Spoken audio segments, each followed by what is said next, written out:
오늘 설교 제목을 들어보니까 강해지고 싶다면인데, 강해지려면 어떻게 해야 하나라는 것을 기대하면서 듣기 전에 만약에 이 지금의 약함을 어떻게 강하게 만들 것인가에만 오늘 말씀에 초점을 둔다면 시작부터 여러분의 방향이 틀려지게 될 것입니다. 강해지고 싶다는 게 세상적으로 강해지고 싶으면 어떻게 해야 되는가를 가르치려는 그런 주제가 아닙니다. 어쨌든 이랬든 저랬든 인간은 일단 본능적으로 마음속에서 강해지고 싶은 마음이 있죠. 근데 그 이유가 뭐냐라고 한다면 내가 바라는 대로, 내가 원하는 대로 되고 싶고 하고 싶다라는 그 마음, 바라는 대로 됐으면 좋겠다라는 욕망이 저 밑에 뿌리에 있기 때문에 그렇습니다. 좀 더 구체적으로 말하면 영적인 부분보다는 육체적 바램, 육적인 바램, 보이는 바램 이런 것들이 이루어졌으면 좋겠다라는 마음이 있기 때문에 그거를 이루기 위하여 나의 강함이 요구되고 있다는 거죠. 강해지고 싶다는 욕구, 이 고린도서는 계속 말씀드립니다만 어떤 게 강하고 어떤 게 약한 거에 대한 진단을 오늘 본문 가운데 하기 전에 이 고린도 교회의 서신의 주제가 뭐냐라고 했을 때 이 고린도 교회와 또 그 당시 이 신자의 문제, 어떤 틀린 부분, 아픈 부분, 잘못된 부분 이것에 대한 바울의 질책과 또 권면을 다룬다고 그랬습니다. 그래서 처음 등장한 그들의 첫 번째 이 질책의 이슈가 분쟁이죠. 분열이 있었다. 교회에 바울파다, 아볼로파다, 게바파다, 그리스도파다 등등. 결국 뭐냐면 누가 더 낫냐, 누가 더 맞느냐, 누가 더 옳으냐, 누가 더 세냐, 누가 더 강하냐 이런 싸움에 집중하고 있는 교회의 분열에 대한 질책이더라는 것입니다. 다시 말하면 내가 너보다 강하다죠. 내가 너보다 세다. 이런 욕망이 교회 안에도 들어와 있더라는 것입니다. 사도 바울은 처음에 어떻게 풀어갑니까? 은혜와 복음. 그 은혜와 복음에 붙들리면 모든 분쟁과 분열은 절대 있을 수 없다는 것을 계속 지적해 나가면서 사실 오늘 말씀도 이 교회 안에 분열의 분쟁의 문제를 다시 한번 점차적으로 다루고 해결하면서 개인 신앙이 어떠해야 되는지 하나님 안에서의 강력이 뭔지를 가르쳐주는 메시지더라는 것입니다. 따라서 오늘 첫 서두가 26절에 이렇게 되죠. 형제들아 너희의 부르심을 보라. 너희를 어떻게 불렀나 보라. 이겁니다. 육체를 따라 지혜로운 자가 많지 않고 능한 자가 많지 않고 문벌 좋은 자가 많지 않다. 여러분 이 자리에 다 예배 드리러 나왔잖아요. 우리 다 하나님 앞에 부르심을 받았죠. 이 말씀을 우리에게 한번 적용시켜 봅시다. 형제들아 너희를 부르심을 보라. 우리 어떻게 여기 불려진 거냐. 이거 생각해 보라는 거예요. 일단 거기서 출발하자는 것입니다. 가만히 봤더니 세 가지 분류가 나옵니다. 육체를 따라 지혜로운 자, 또 능한 자, 문벌 좋은 자가 많지 않다 이렇게 얘기를 합니다. 이 육체를 따라라는 말이 지혜로운 자에도 걸리고 능한 자에도 걸리고 문벌 좋은 자에도 걸리는 거예요. 그러니까 영적인 게 아니라 육적인 거에 따라 지혜롭거나 능한 자거나 문벌 좋은 자는 별로 없지 않냐. 일단 이렇게 지적을 하고 들어갑니다. 지혜 있는 자라는 말은 어떤 거냐면 이게 이제 헬라어 성경을 봤더니 소포이라는 단어인데 당시 그 헬라 철학의 주류에 따라서 아주 높은 교육을 받은 그런 의미입니다. 쉽게 말해서 딱 한마디로 말하면 학벌 좋은 자. 자, 너희들 중에 학벌 좋은 자가 있냐? 이 얘기를 지금 합니다. 그리고 그 다음에 이제 능한 자란 말이 헬라어로 디나토이란 말인데 정치적 권력을 의미하는 헬라어 단어입니다. 한마디로 딱 말하면 세상 권세. 너희들 세상 권세가 있냐? 또 그 다음에 문벌 좋은 자라는 헬라어 유게네이스라는 말은 당시 사회적인 상류 계급, 부유한 계급, 가문 이런 걸 말하는 것입니다. 그래서 쉽게 말하면 너희들 좋은 가문에 있냐? 부유한 가문에 있냐? 그러니까 우리가 보통 강한 자라고 할 때 그리고 강해지고 싶다라고 할 때는 적어도 이 세 가지를 항상 추구하게 돼 있단 말이죠. 세상 사람들도 학벌, 권력, 가문. 그러니까 이 학벌과 권력과 가문이 확보되면 그 다음엔 그것을 이용해서 자기 원하는 대로 특별히 육체를 따라 하는 모든 것들을 할 수 있는 길이 열린다라는 판단이 들기 때문에 우리가 강해지고 싶다라는 것은 학벌과 권력과 가문이 강해지고 싶다라는 욕망 여기에 붙들려 있는 거다라는 것입니다. 더군다나 지금 이 고린도 지역의 정서가 무엇입니까? 로마의 지배 안에 이스라엘 백성들이 정치적 핍박을 당하고 있어서 그들이 바라고 기대하는 메시아조차도 영적인 힘과 십자가 보혈 이런 건 다 필요 없고 정치적 해방을 가져다주는 권세 있는 능력자를 추구하는 상황이었고 또 이 당시의 시대 정신은 헬레니즘이라고 해서 몇 번이나 말씀드렸죠. 각종 철학, 고급한 지식, 그런 지적 향유 이런 논쟁들 이런 것들이 굉장히 난무해서 그들에게 아주 그 학식을 추구하는 마음이 사치스럽게 높아져 있는 시국이라는 것입니다. 이게 당시 그 당시에 이 땅의 정서, 고린도 지역의 정서인데 여기서 이 한가운데 살아있는 신자들조차도 그들이 결국 추구해야 될 강력함이라는 게 결국은 학벌이고 권력이고 가문으로 인한 것이어야 한다고 그렇게 목표를 삼는다면 이 세속의 가치와 교회 안에 들어온 교회 안의 가치가 다를 게 뭐가 있냐? 지금 이런 얘기를 하는 것입니다. 누가 더 많냐? 누가 뭐 어떤 점에 더 전통이 있냐? 어디가 정통성이냐? 누구 가문에 속해야 센 거냐? 이런 것을 추구하면서 살기 때문에 그 교회 안에도 분쟁과 분열이 들어오고 있다는 것을 아느냐? 왜 세상에서 추구하는 그 강해지고 싶은 욕망들이 교회 안에 들어와서 교회 안에서조차도 그것 때문에 분쟁과 분열을 일으키느냐? 그런 수준으로만 신앙생활 한다면 거기서 어떻게 십자가의 도에 설득력이 있을 수 있겠냐 이 말이죠. 저번 시간에 뭐라고 그랬습니까? 십자가 얘기 결국 뭡니까?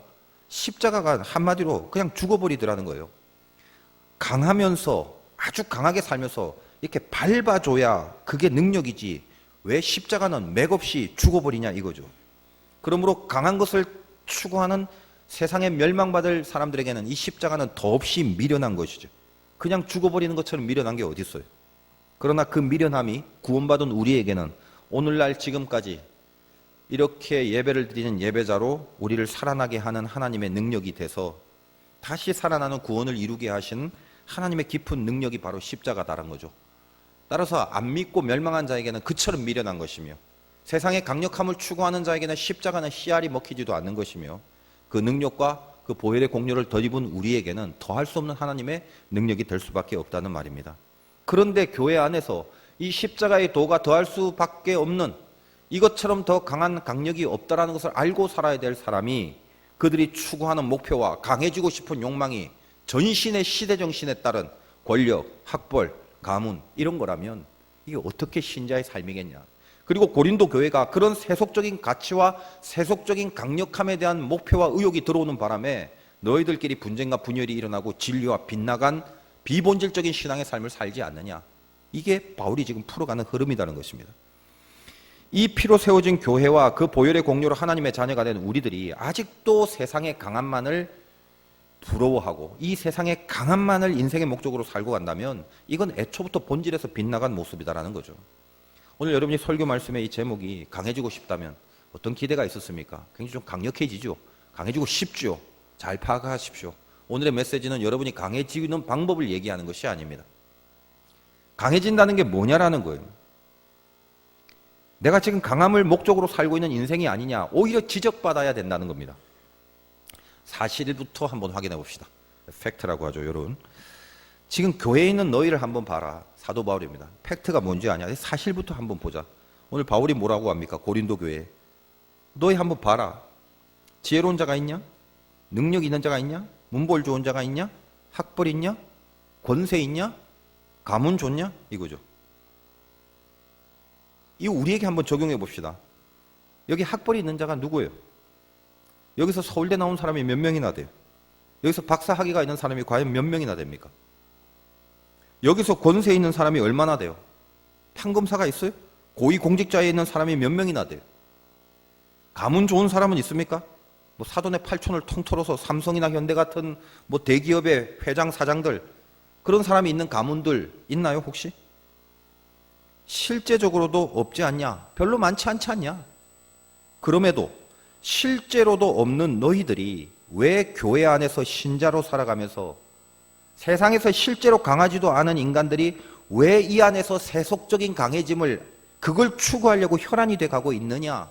이 지적이죠. 지금 이 말씀은. 너희를 교회로 신자로 성도로 부른 그 부르심, 형제들아 너희를 부르심을 보라.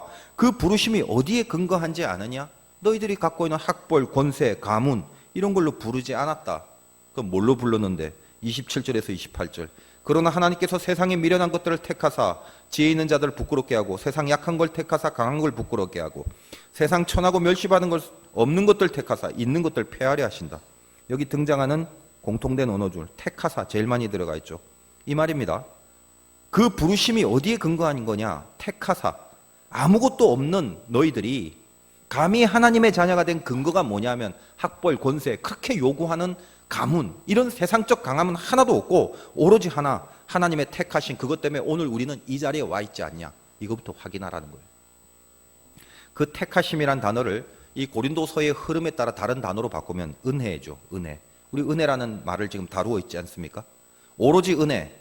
그 은혜로 우리는 하나님의 자녀가 되었단 말이에요. 근데 우리들이 누가 더 맞냐, 누가 더 세냐, 누가 더 옳으냐, 이런 기타 등등의 문제로 마치 이 세상에서 학벌이나 권세나 가문이 센 사람이 세상에서 우위를 점하듯이 교회 안에서 혹시라도 그런 몰골이 보여지고 있다면 어차피 현실적으로도 아무것도 없는 너희들이 세상 가치에만 확 붙들려서, 그래서 은혜가 뭔지 모르는 그런 어리석은 족속처럼 어디서 부르심을 받았는지를, 어떻게 우리가 불려짓는다에 대한 뿌리를 놓쳐버리고 그런 어리석은 인생으로 살아서는 안 되지 않느냐, 이 지적을 하는 것입니다.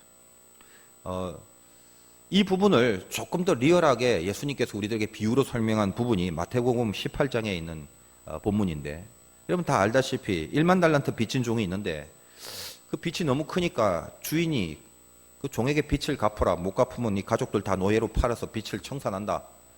근데 이 종이 없으니까 한 번만 봐달라고 뭐 어떻게 했는지 모르겠지만 능력이 안 되는 거죠. 그래서 그 주인이 불쌍히 여겨서 1만 달란트 빚을 탕감합니다. 한 푼도 안 받고 풀어줘요. 근데 그 탕감받은 자가 알다시피 어떻습니까? 지나가다 동료, 자기한테 100데나리온을 빚진 자를 만나죠. 그 동료를 만나 목을 잡고 흔들면서 빚 갚으라. 빚을 갚지 못할 처지에 있다고 얘기하니까 그 동료를 아예 옥에다 쳐 가두어 버리더라. 이 사실을 알고 주인이 탕감해준 그 종을 불러서 열받죠. 다시 옥에 가두었다. 그 내용이 있습니다. 여러분, 이 10,000달란트를 빚진 자가 그 100데나리온 빚진 자를 옥에 쳐넣었다.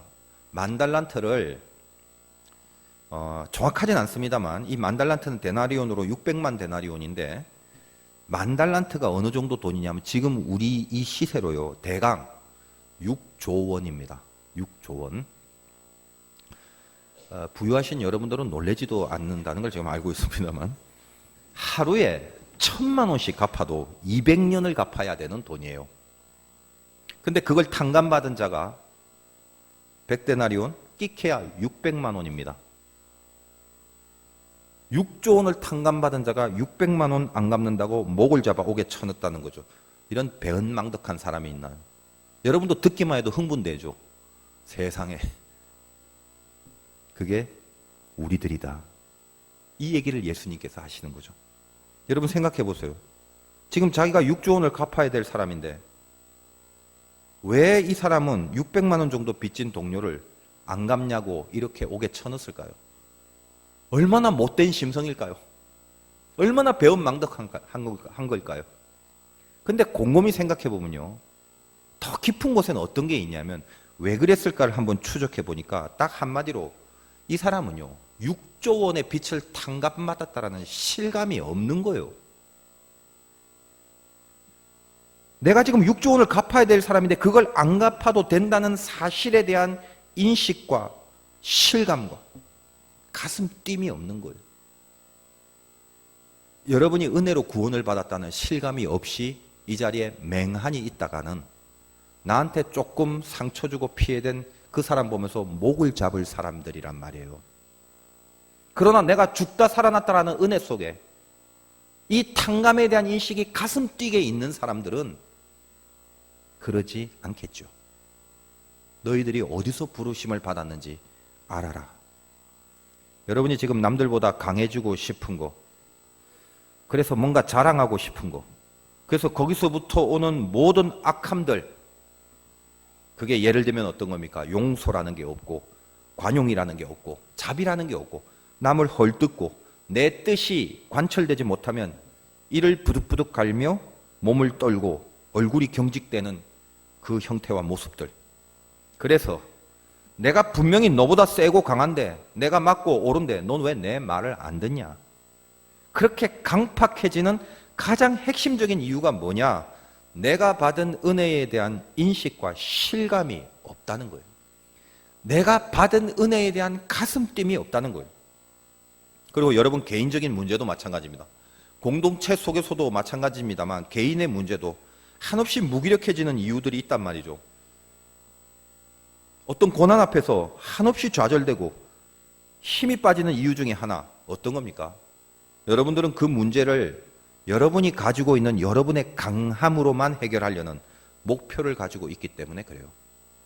잊지 마십시오. 절대로 우리 안에 내가 갖고 있는 나의 강력으로 우리 문제와 고난을 풀 수가 없다는 걸 우리 예수 믿으면서 이거 명심하고 살아야 됩니다.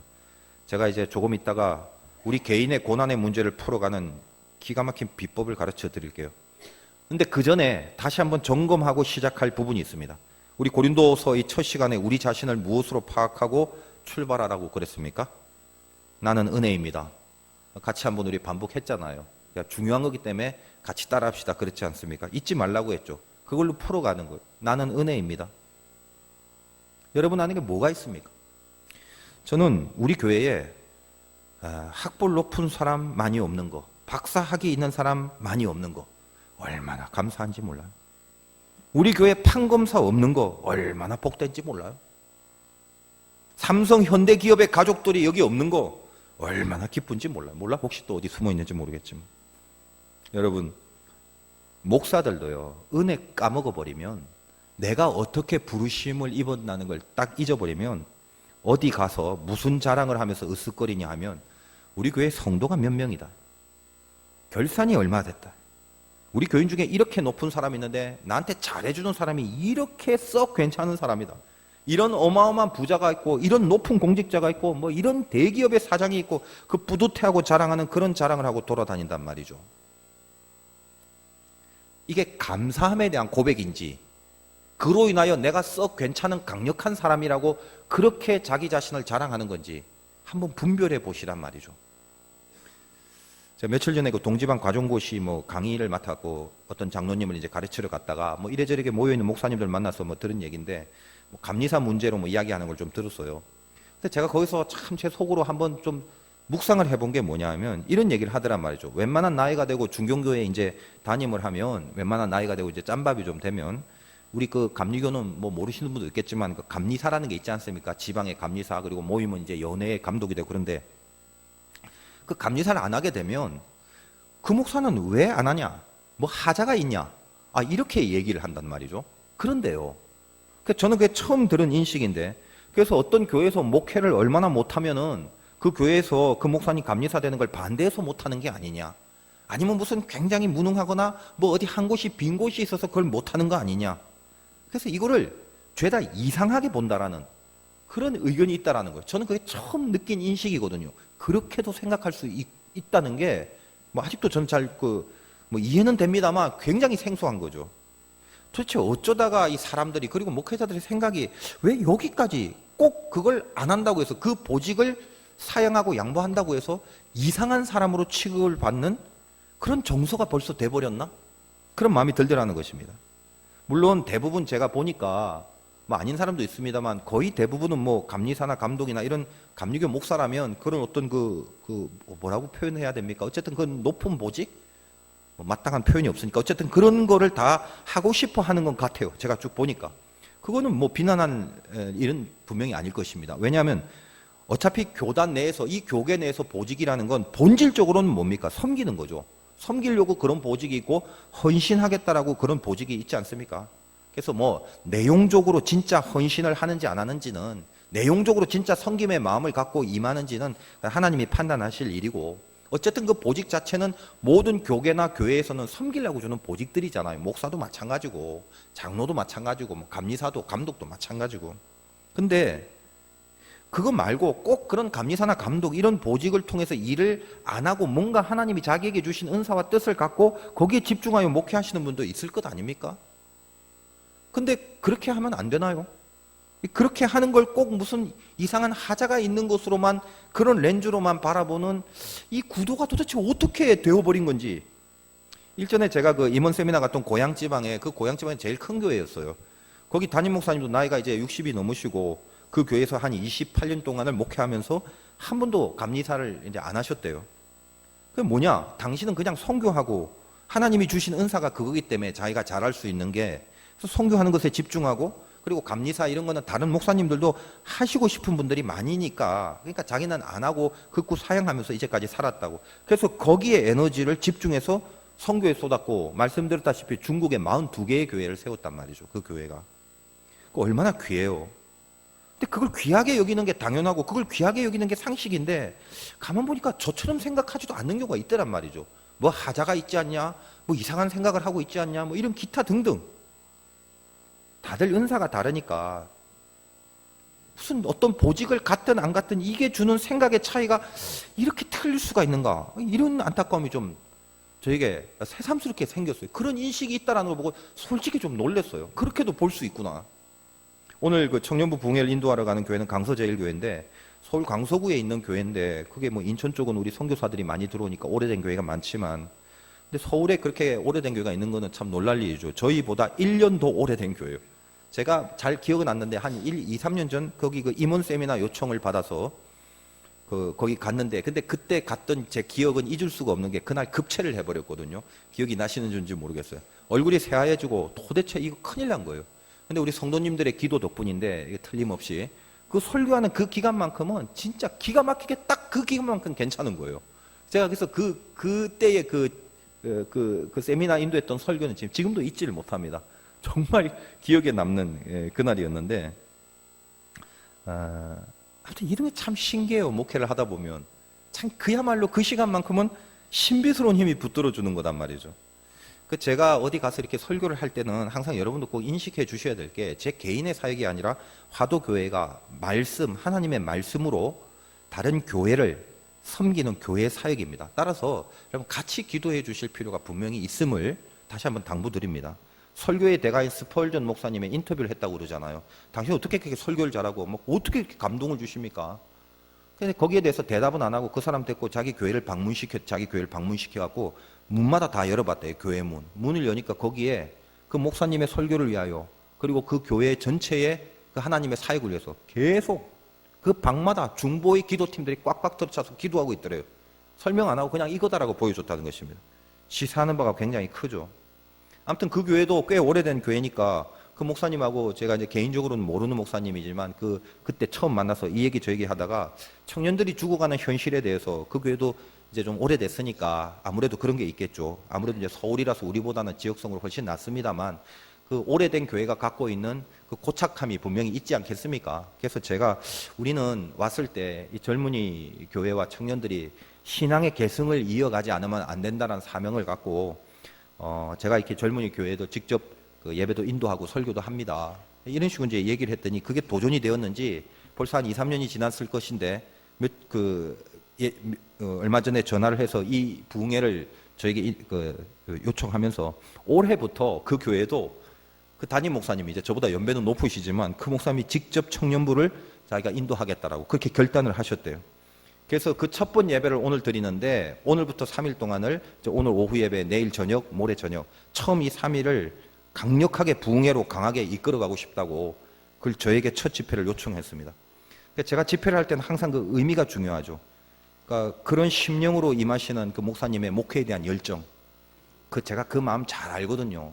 제가 잘 이해하거든요. 그렇게 한번 살리고 싶다는 그 열망들.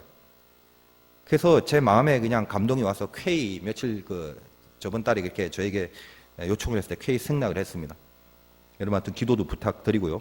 자기 은사, 자기 목회의 뜻을 세우고 열심히 전념하시는 분들이 의외로 도처에 참 많아서 요즘은 참 힘이 많이 됩니다. 이렇게 귀하신 분이 있구나. 이런 분들이 있구나. 맡은 은사에, 맡은 사명에 집중할 수 있다는 거, 이게 옳은 일 아니겠습니까? 우리 다음 주일에는 인도네시아 자카르타의 늘푸른 교회를 섬기시는 목사님이 와서 우리 1, 2부 예배를 설교를 해주십니다.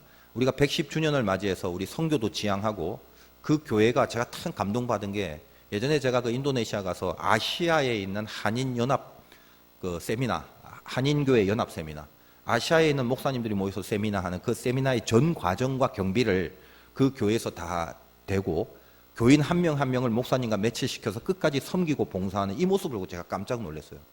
그 섬김의 훈련과 선교의 훈련을 하더라는 것입니다. 그 돈이 만만치 않은 돈이거든요. 그리고 외국에 있는 해외 교회가요, 아무리 커봤자 굉장히 힘듭니다. 거기는 왔다 갔다 하는 유동 인구가 많아서. 그런데 그런 마인드를 갖고 거기에 투자할 수 있다는 거, 그리고 저는 아시아만 하는 줄 알았더니 오세아니아 이쪽에도 또 하더라고요. 두 개를 같이 하는 거예요. 이 오세아니아는 호주를 중심으로 하는 데인데 나라가 워낙 여기는 좀 부하다 보니까 오히려 거기에서 목회하시는 목사님들의 형편은 아시아보다 훨씬 저급해요. 그러니까 사모님과 목사님들이 세탁소에서 일하고 접시를 닦고 그렇게 목회를 해간다는 거예요.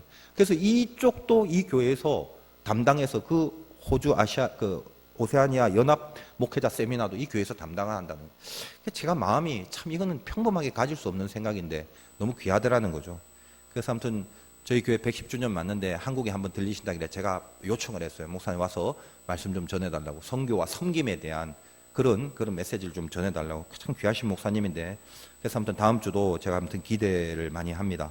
여러 가지로 자기의 뜻을 갖고 하나님의 관계 속에서 뭔가 진심으로 목회를 열심으로 하는 그런 분들을 보면 저도 힘이 되고 도전이 되고 또 저도 많은 깨우침을 갖고 그런 아주 좋은 교제들이 있지 않겠습니까? 근데 만약에 저 같은 목회자들이 그래도 교회의 리더인데 만약 세상적인 육의 자리를 어떤 보직을 섬기거나 헌신이 아니라 세상적인 육의 자리를 탐하는 동기로 세상의 강함을 목적으로 하는 그런 어떤 욕심을 갖고 보직을 노리는 것은 그 절대로 옳지 않은 거 아니겠냐 이 말이죠. 진짜 헌신, 진짜 섬김. 내가 이 본질을 위해서 그 보직을 구하는 게 맞는지 한번 점검해 봐야 되는 것 아니겠습니까? 그런데 참 이런 얘기들이 얼마나 식상한지 몰라요. 누가 틀렸다고 얘기할 거예요. 이 얘기를 제가 하면 그럼 누가 뭐 머리로서 이거 끄떡이지 않을 사람이 어디 있습니까? 근데 참 슬픈 사실이 이런 얘기를 하면요. 본질 추구합시다. 이런 얘기하면 맞는 건 맞는데 씨알이 안 먹혀요. 씨알이. 지금 제가 참 두려워진 게 뭐냐면요. 어디 가서 본질적인 얘기를 하면 진심을 실어서 본질적인 이야기를 하게 되면 왕따를 당하게 되는 세상이 이미 되어버렸어요. 그래서 겁이 납니다. 지금 제가 지금까지 쭉 열거하는 게 무슨 뭐 감리사가 되고 감독이 되고 안 되고 되는 게 좋고 안 되는 게 이런 걸 말하는 게 아니에요. 예를 들면 우리 지방에서 누구라도 다 혹시 화두계 임 목사님 이제는 목사님밖에 없습니다. 다른 분 다 안 한대요. 목사님 한 분밖에 없어요. 이러면 저 합니다. 그냥 계속 사양하다가 진짜 저밖에 할 수밖에 없는 상황이라면 그 진짜 섬기는 마음으로 저밖에 할 수 없다면 그거 해야 되잖아요. 근데 저는 사양할 때까지 사양할 거예요. 우리 장로님 알고 계시지만 계속 저는 그거 안 하겠다고 이렇게 얘기를 해왔잖아요. 일단 제가 개인적으로 하기 싫어요. 근데 저밖에 할 수 없는 상황이라면 받아들이는 차원이죠. 그러니까 이걸 하는 게 좋냐 나쁘냐 지금 제가 그런 얘기를 하는 게 아닙니다. 무슨 안 하는 게 고귀한 거고 하는 게 세속적인 거 지금 제가 그런 얘기 하는 게 아니란 말이에요.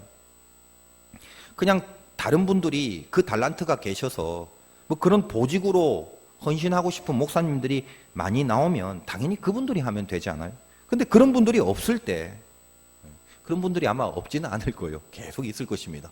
그러므로 그런 분들이 혹시라도 없어지면 그때는 제가 이제 하는 거죠. 나밖에 없다면. 항상 그렇지 않습니까? 그러나 그렇지 않고서는 하고 싶은 분들이 다 하면 되는 거예요. 제가 개인적으로도요, 또 마찬가지입니다. 개인적으로 제가 싫어요.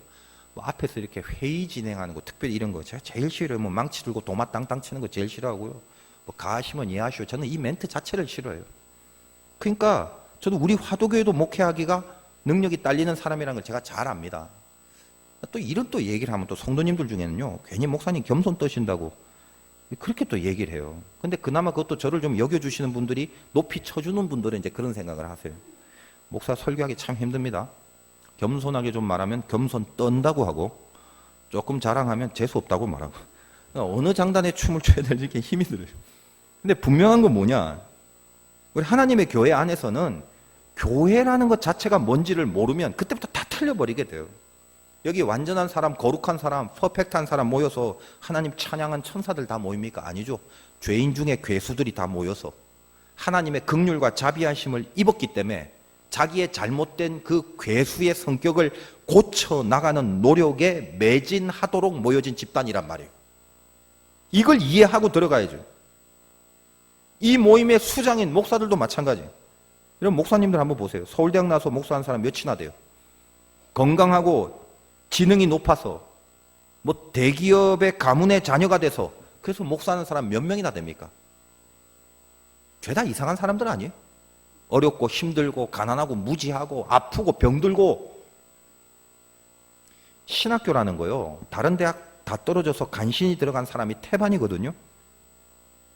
근데 하나님은 그 못난 사람을 사용하시잖아요. 그 못난 사람이 앞에 서서 훨씬 더 센 사람이 많고 훨씬 더 높은 사람이 많은데 하나님의 말씀을 대언하죠. 이게 어찌된 일일까요? 하나님이 하시는 일이에요. 그 인간이 하는 게 아니라. 이거를 분명히 알고 계셔야 돼요. 그 못난 사람을 사용하시더라는 것입니다. 왜요? 그 일은 하나님께 달린 것임을 보이는 명백한 증거로 보여주기 위해서. 저희 딸이 그 새벽 기도하면서 명문 개원 예고에 꼴찌로 들어갔습니다. 알지요? 이중가 준비해서. 희한한 일이죠. 근데 재수까지 하고 뭐 열심히 연기 연습했어요. 근데 연기 쉽지 않죠. 그리고 뭐 연기라는 게 뭐 객관성이라는 게 없다 보니까 뭔가 어쨌든 그 세계는 뭔가 좀 다른 요소들도 작용을 하는 것 같은데, 그러니까 뭐 재수를 하고 열심히 뭐 연기를 해도 이번에 대학 다 떨어지고 간신히 한 군데 딱 들어갔어요. 협성대 신학과가 그리고 하는 말이 이래요. 자기는 원래 연기 실력이 탁월한데 다 떨어지고 신학교에 들어간 거 보니까 이게 다 주님의 뜻이라고. 그리고 좋다고 지금 신포동 백다방에서 밤늦게까지 알바하고 좋아합니다. 성격 하나 기가 막히게 부러워요. 근데 앞길이 캄캄해지는 거죠. 근데 그 곰곰 생각하면 그 연기의 길을 뭐 가는 이보다 자기는 그런 하나님 앞에 문화사역을 하겠다니 뭐 웃자고 저자고 지금은 뭐 별의별 얘기를 다 하겠지만, 근데 제가 곰곰이 생각하니까 나는 어떤가 그런 생각이 들어요.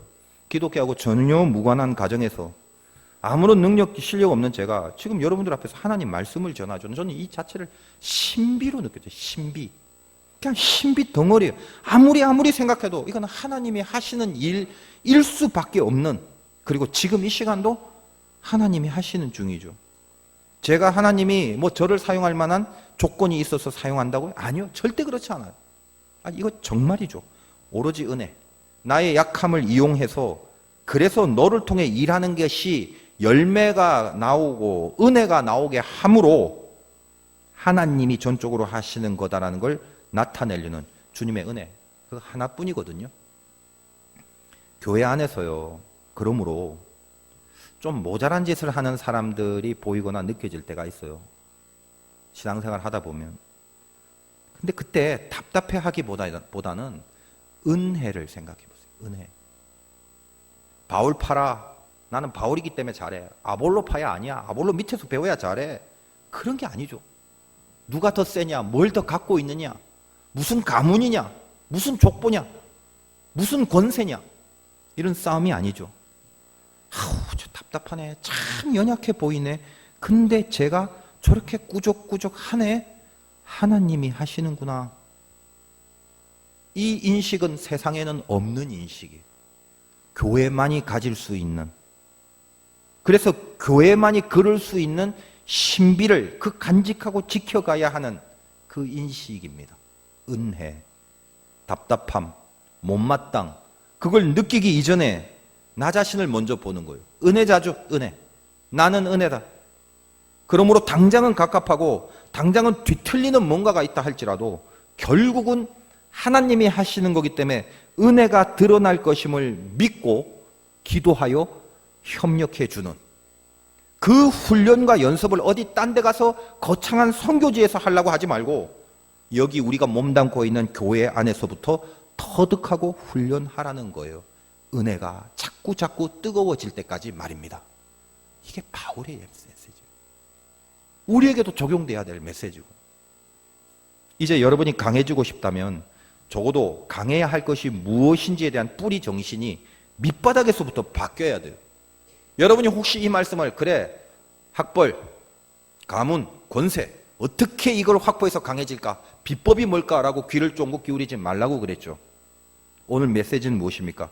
강해지고 싶은 게 있다면 그 강해야 될 게 뭔가를 밑바닥에서 다시 바꿔버리셔야 됩니다.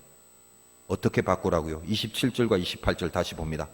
하나님께서는 세상 미련한 걸 택하사 지혜 있는 자 부끄럽게, 세상 약한 것 택하사 강한 자 부끄럽게, 천한 거 멸시받는 거 없는 것 택하사 있는 걸 폐하려 하신다. 요거 미련하고 약하고 천하고 멸시받고 없는 사람들 택한 이유가 뭐예요? 학벌, 권세, 가문이 강력한 자들을 부끄럽게 하려고 그럽니다. 그랬단 말이죠. 이제 이 부분에 졸면 안 돼요. 이거 놓치면 안 됩니다. 여기서 조심해야 돼요. 왜 강한 자들을 부끄럽게 하느냐? 왜 약한 자를 보고 강한 자가 부끄럽냐? 이거 놓치면 안 됩니다. 쉽게 생각해서 우리는 이렇게 생각해 버릴 수도 있어요. 약한 자들이 강한 자들보다는 여러 가지가 모자란데 그래도 하나님의 백과 하나님의 도우심으로 그 힘을 빌려서 저 강한 자들보다 더 센 힘을 발휘하게 될 것이니, 그렇게 되면 강한 자들이 보고 아, 이런 약자들이 가만히 보니까 자기들보다 더 세네? 나는 원래 강한데 원래 강한 나보다 얘가 더 세버렸네 하면서 지가 부끄러워지는 그런 부끄러움을 주라는 논리가 아니올시다. 그렇게 착각하면 안 돼요. 여러분 보통 어떤 생각하면 하나님의 힘을 빌려서 나는 약한 거 아는데 그 강한 하나님이 나에게 힘을 주셔서 저 세상에 강한 것보다 우위에 서고 싶다는 생각을 그걸 버리셔야 돼요. 그런 논리가 아닙니다. 그럼 왜 세상에 강한 자들이 약한 자들에게 왜 부끄러움을 느끼냐? 이거 분명히 아셔야 돼요. 그리고 우리를 통해서 세상에 강한 자들이 우리를 통해서 부끄러워지게 만들어야 될 사명이 또한 우리들에게 있습니다. 그게 뭐냐? 그게 뭐냐? 30절. 너희는 하나님으로부터 나서 그리스도 예수 안에 있고 예수는 하나님으로부터 나와서 우리에게 지혜와 의로움과 거룩함과 구원함이 되셨으니. 자, 이 문 잘 보세요. 우리는 아까 은혜를 했죠. 하나님께로부터만 나왔어요. 그래서 예수 안에 있게 됐어요. 그리고 예수는 하나님으로부터 나와서 우리에게 지혜를 주었는데, 이 원문에 보면 이제 이게 분명하게 나와 있는데 제가 정리를 해드리면 그 예수가 우리에게 준 지혜의 내용이 뭐냐면 의로움, 거룩함, 구원함, 이 세 가지인데 이 세 가지는 같은 말이에요. 의인이어야 거룩한 거죠. 거룩해야 구원을 얻죠. 구원을 받아야 의인이죠. 거룩해야 구원을 받죠. 이 다 같은 말이란 말이죠. 다시 말해서 구원을 말하는, 한마디로 우리가 하나님께 속한 사람이 되었다는 거예요. 우리가 이렇게 약하고 못났는데 어느덧 보니까 하나님과 관계를 맺어버리게 되었다는 거죠. 세상에 강한 자들이 부끄러워하게 될 내용은 우리가 저렇게 못났는데 내 학벌, 내 권세, 내 가문보다 세지더라가 아니라 저렇게 약한 애들이 하나님의 자녀가 되었더라는 사실에 부끄럽게 만들어야 된다는 거예요. 쟨 저렇게 못나고 저렇게 약한데 도대체 어떻게 하나님의 자녀가 되었을까? 아니 저런 애들도 하나님과 붙어버리는 존재가 되었건만 학벌, 권세, 가문이 쟁쟁한 우리들은 지금 뭐하고 있는 것인가? 너무 부끄럽구나. 그렇게 여기게 하려 하심이라, 이 말이에요. 그러면서 32절에 어떤 결론을 내립니까? 기록된 바 자랑하는 자는 주 안에서 자랑하라 함과 같게 하려 함이라. 졸지 마세요, 이 부분부터는. 그러므로 자랑은 뭐다? 주님 안에서만 가능한 자랑이라고 하고 끝내고 있습니다. 우리는요, 명심하세요. 우리 자랑을 주님 밖에 있는 것으로는 할 수 없는 자들이라고요. 다시 말하여 주님이 없어도 될 자랑들은 이미 우리에게 있어야 될 자랑이 아니란 말이에요. 자, 우리들의 가장 큰 실수가 뭔지 아십니까? 하나님을 믿는다는 명분하에 주님 없이도 할 수 있는 자랑을 확보하려고 하나님을 찾고 있다는 사실이에요. 여러분 자랑하고 싶어 죽겠죠? 내가 기도했더니 이번에 우리 아들이 명문대학에 수석으로 입학했어. 그러고 싶죠? 내가 기도했더니 이번에 내가 다른 사람 다 제끼고 나 혼자 딱 승진을 해버렸잖아. 그러고 싶죠? 감사한 내용입니다만 그렇게 되면 세상에 안 믿는 강한 자들이 저거 봐라, 저 교회 다니더니 하나님이란 양반이 도와줘서 우리보다 잘 풀리네, 그러면서 자기 자신들을 부끄러워하고 우리를 부러워할 줄 아십니까? 절대 아니란 말이에요. 착각하시지 말라는 거예요. 어떻게 생각하냐면 좀 극단적으로 말하면 저 못난 놈이 교회까지 다니더니 재수가 좋아서 너무 잘 된 것 같다. 다음에 내가 기필코 밟아주리라. 그렇게 생각하는 게 세상이에요. 우리가 주님 없이도 할 수 없는 자랑거리로는 절대로 세상이 우리를 향해 부끄러움을 느끼지 못합니다. 여러분이 저 세상의 육을 따르는 강자들보다 더 강해야 되는 건 딱 하나밖에 없어요. 의와 거룩과 구원함. 그것 말고는 혹은 그 이상의 자랑도, 그 이상의 강함도 우리에게는 없습니다. 세상이 봅니다. 저 없는 것들이 어떻게 저렇게 의롭지? 저 약한 것들이 어떻게 저렇게 깨끗하고 죄를 멀리할 수 있는 용기가 있지?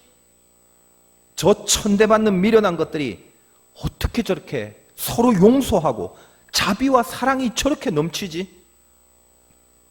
저 멸시받아 마땅할 약자들이 어떻게 저렇게 하나님을 잘 믿지? 저 불쌍한 사람들이 지코도 석자인데 어떻게 다른 사람들을 돕고 다른 사람들에게 베풀고 다른 사람들을 섬기고 희생하고 손해보고 저렇게 살아갈 수 있지? 세상 사람들의 깊은 심령에서 부끄러움이 자동으로 밀려 올라오게 할 수 있는 그 엄청난 강력함은 예수 안에서, 은혜 안에서 우리에게 허락된 하나님의 능력이라는 걸 잊지 마시라는 거예요. 오늘 이 예배를 통해서 저와 여러분들이 정말 강해지고 싶다면 무엇이 강해지고 싶은지부터 고백을 할 수 있어야 됩니다. 여러분, 우리가 강해져야 되는 거 하나죠. 믿음. 여러분에게 강해지고 싶은 욕망이 있다면 믿음이 강해지고 싶다는 불같은 욕망, 그거 하나면 된단 말이에요. 제가 산에서 한참 기도할 때 영성이 최고조로 달했을 때 감히 했던 기도가 있어요. 지금 생각하면 엄청난 기도인데, 하나님, 이 험탁한 세상에, 이 세상을 마귀가 다 집어삼켜서 이 땅에 예수 믿는 믿음이 다 사라져 버렸을 때 이 지구상에 딱 한 명, 예수를 끝까지 믿는 사람이 딱 한 명 남았다면 그게 바로 제가 되게 해주세요.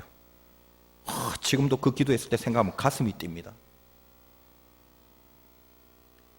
제가 신앙과 믿음이 좋아서가 아니라요, 영성이 깊어지면 남는 건 간절함이 깊어지는 거 하나예요. 가난한 심령이 되더라는 것입니다. 여러분이 왜 약한 자가 되고 가난한 심령이 돼야 되면요, 간절함과 연결되기 때문에 그래요. 내 믿음이 출중해서 그 기도가 나온 것도 아니며 신앙의 실력이 탁월해서 솟구친 담대함도 아니더라고요. 그냥 믿고 싶다는 애절함이, 나를 불쌍히 여기셔서 이 어리석은 나를 제발 하나님 놓지 말게 해달라는 그렇게 탄원하는 깊은 심령의 탄식이더라는 것입니다. 오로지 은혜가 없으면 나는 아무것도 아님을 처절하게 깨달은 각성이란 말이죠. 은혜 때문에 지금 제가 여기 있습니다. 그 고백입니다. 저를 제발 하나님 밖으로 쫓아내지 말아주세요. 한 명 남은 사람이 있다면 그 사람이 내가 되게 해달라고, 그렇게 울면서 고백하는 상한 심령이었다는 것입니다.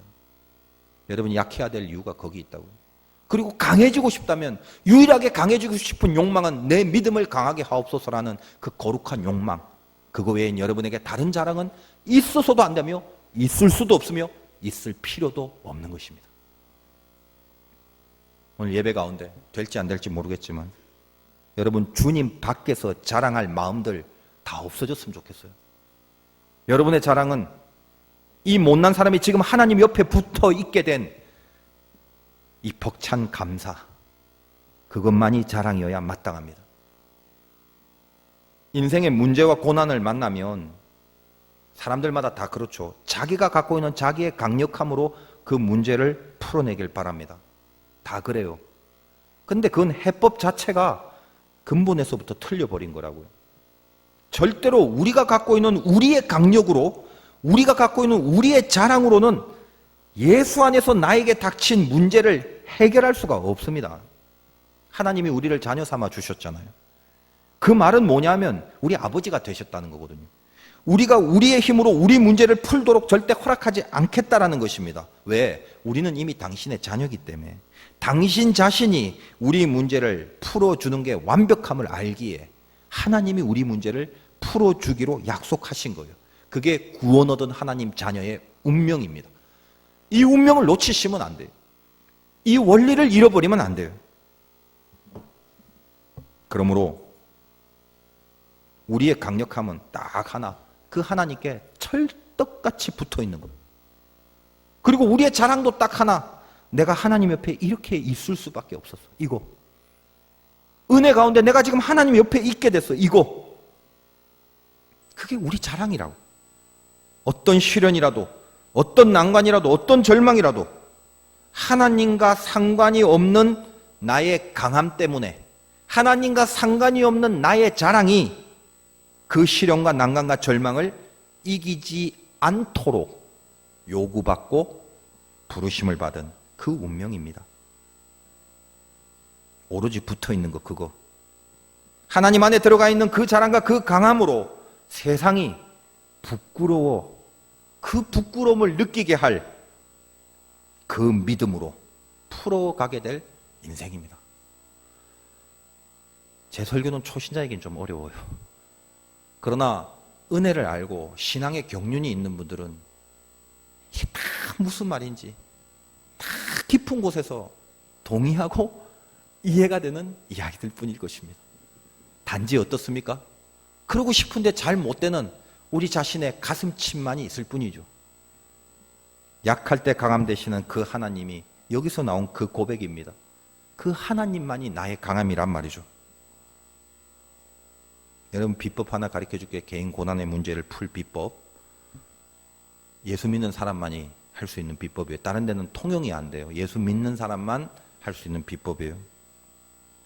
제일 세지면 되는데, 기는 놈 위에 걷는 놈이 있고, 걷는 놈보다 센 놈이 뛰는 놈이, 뛰는 놈 위에 나는 놈이 있다고 해요. 나는 놈 위에 하나 더 있는데 그 놈이 제일 센 놈이에요. 누구야? 나는 놈 위에는 타는 놈이 있대요. 우리가 하나님을 타고 있을 때 나를 태워주신 그 은혜에, 나를 태워주신 그 은혜에 흘러 넘치는 벅찬 감사 하나만으로도 우리는 세상에서 가장 강한 하나님의 역사를 경험하는 승리를 체험할 것입니다. 여러분, 강하고 싶다면 하나님을 타십시오. 승리하시기를 주님의 이름으로 축원드립니다.